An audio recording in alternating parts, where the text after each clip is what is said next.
Chapter 1. Hanging by a Thread. Bogus Basin Road, Schaefer Butte, Idaho. August 8th, 2010. Throttle crawled on his hands and knees from the twisted metal wreck of part of what was once a Martian Thunderpike starship. Modo and Vinnie were nowhere in sight, and Throttle was bleeding badly, his body battered, bruised, and lacerated from the crash landing. Pain seared across his leg like fire as he dragged himself away from the smoldering wreckage. He couldn't even find his bike, nor tell what shot him down. Throttle remembered what happened after they took off from Quigley Field. Right when they were exiting the atmosphere, they were shot at by something on the ground. The ship had taken several severe hits. First the engines, then the shields, and before he knew it, the ship broke up into 3 pieces on re-entry.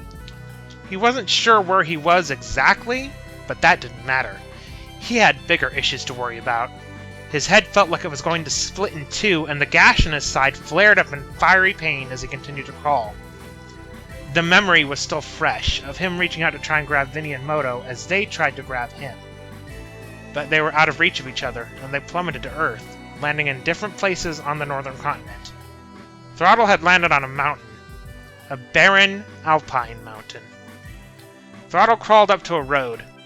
He dragged himself over the guardrail, then lay on the side of the road, on the verge of blacking out. Many thoughts plagued him. Were the others alright? Was he going to live or die? Had Limburger had the last laugh after all? He didn't notice the car approaching him until it pulled over.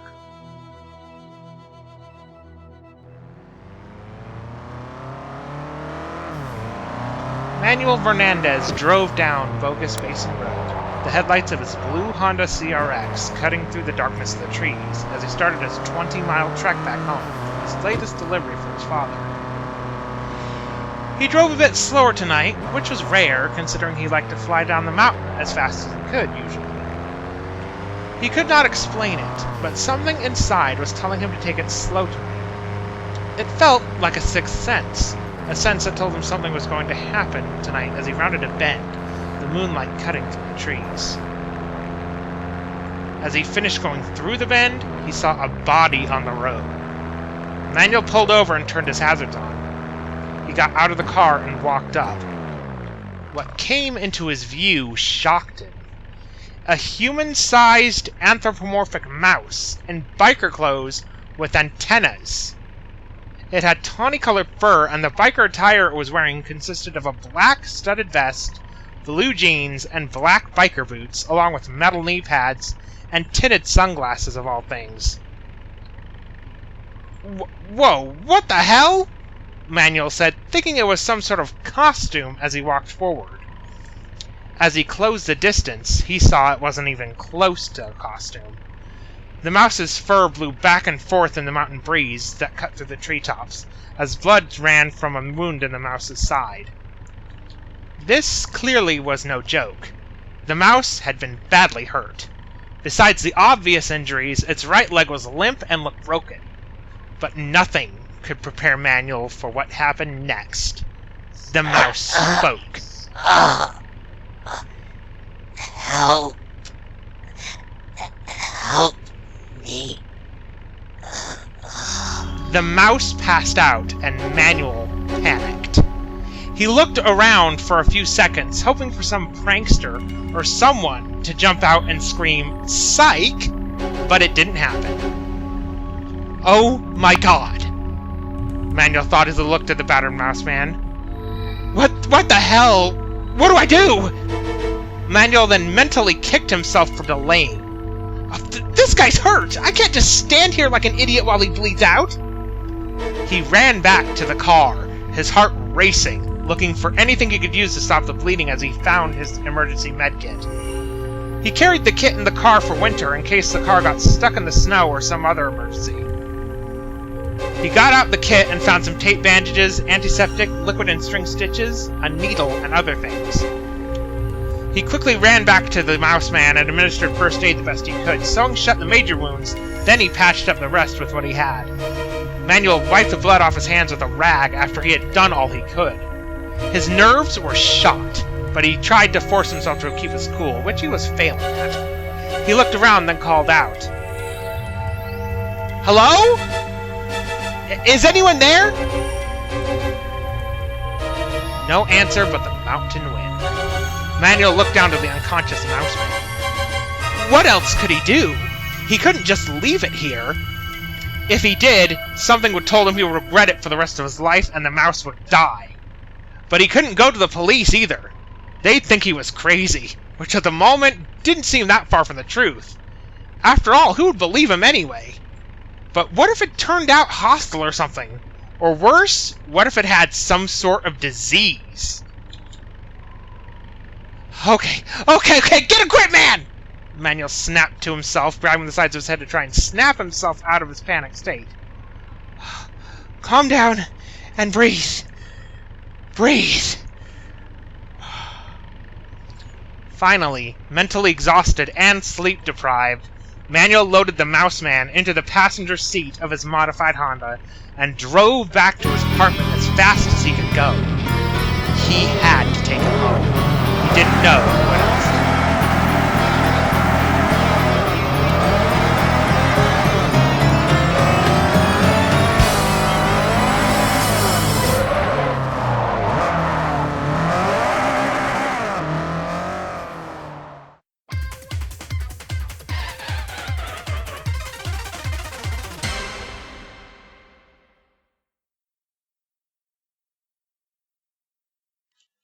Later, back at Manuel's apartment. Manuel heaved the unconscious Mouseman up the steps of his apartment building to his unit. He was starting to wish he had taken the first floor option instead of opting for the third floor apartment with the balcony. Damn me, am I left for a good view? He muttered as he grunted and strained. The Mouseman was a bit taller than him, by about 5 inches, but what made it so difficult to get him up the stairs was a weight from the muscle the Mouseman had on him. He could put any Hollywood heartthrob to shame, but Manuel wasn't worried about how sculpted the Mouseman was as he dragged him up the steps, perspiring. Right now, he was more worried about losing his grip on the Mouseman due to his weight and having him fall down the stairs, causing him further injury. The weight was no doubt from his chiseled physique. He felt like he weighed twice what Manuel weighed.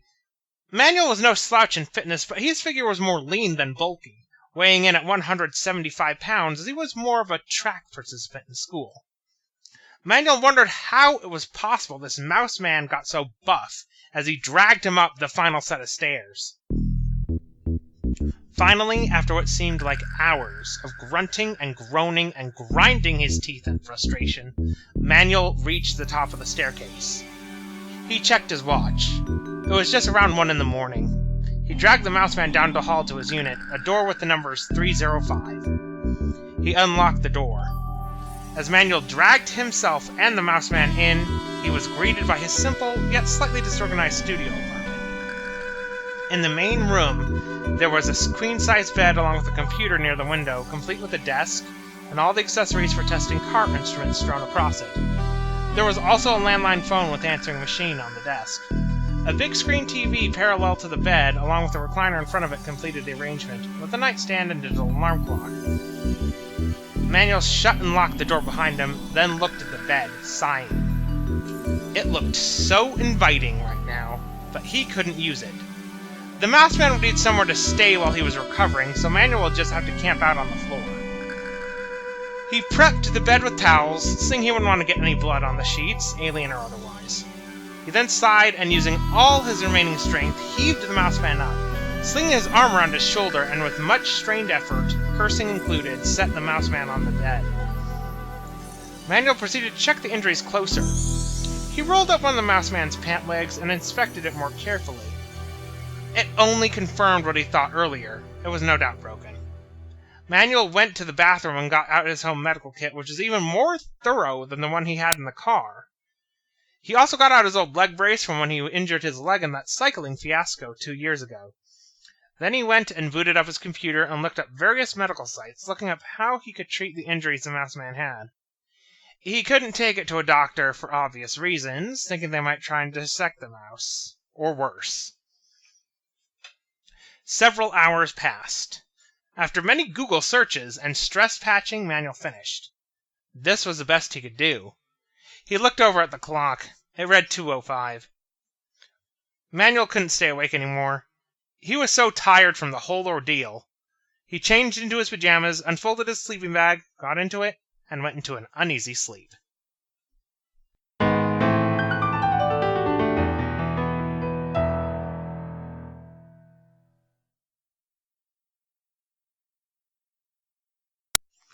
Throttle woke up, fighting his way back to consciousness.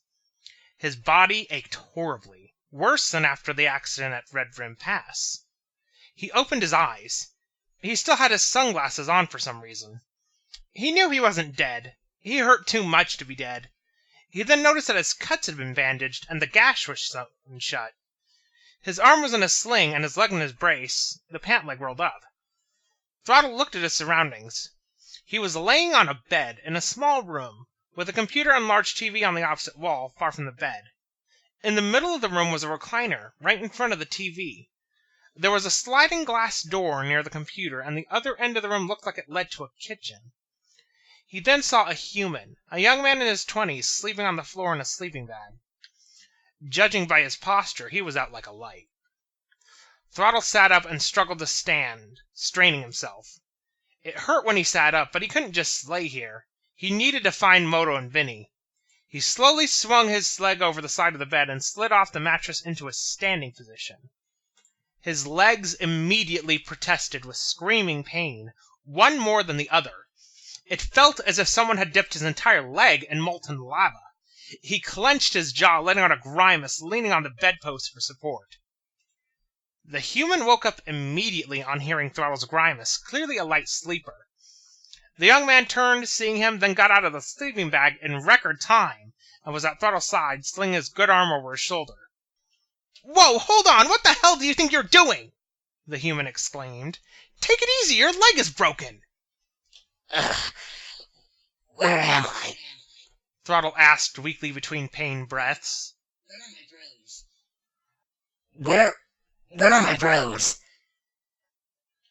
The human's face froze like ice into shock. Wait! You can speak English? Okay. Hold on, one thing at a time, the human snapped, stopping Throttle from attempting to walk. Right now, you need to recover. You nearly died at Bogus Basin. Lie down, take it easy. Throttle began to feel dizzy. He finally gave up on standing and let the human boy help him lay down on the bed once more.